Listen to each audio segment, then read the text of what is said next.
Welcome, here I've got Xiaomi Redmi 9 and I'm gonna show you how to turn on and off the camera grid lines at this device.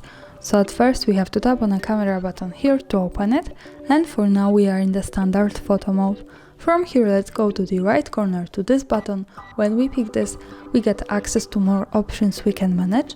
One of this is the show grid lines button here from the left.